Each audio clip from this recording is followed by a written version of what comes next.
Hello guys, আমরা মেলা করছি, ডিসি পয়েন্ট যাব, কিন্তু দেখেন অবস্থা। এই যে কত সুন্দর অবস্থা করে দিয়েছে। এই যে এখন আমাদের গাড়ি ওই যে দেখেন দাঁড়া করানো, গাড়িটাও ভেস্তে আছে, আর আমরা এই বৈঠকখানায় বসে আছি। যাওয়ার মতন কোনো উপায় নাই। এখন আপনারা বলেন কিভাবে যাব আমরা ডিসি পয়েন্ট। চেয়েছিলাম আজকে একটু ঘুরতে বের হব, কিন্তু সেটাও মনে হয় হবে না। দেখি কি হয়, বৃষ্টি থামে কিনা। এই কয়দিন অনেক গরম পড়েছিল, সেটা বৃষ্টি দিয়ে একদম পুরো ঠান্ডা করে ফেলেছে, কিন্তু সেটা আজকেই কেন লাগলো। আমি ঘুরতে যাব, দেখেন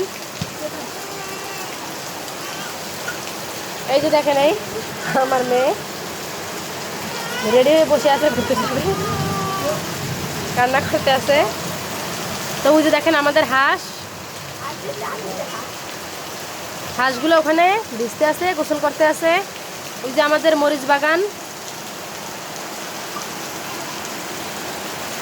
এই যে। তো সবাই একটু দোয়া করেন যেন বৃষ্টিটা থেমে যায়, আমরা যেন একটু ঘুরতে যেতে পারি। তো সবাই ভালো থাকুন, আল্লাহ হাফেজ।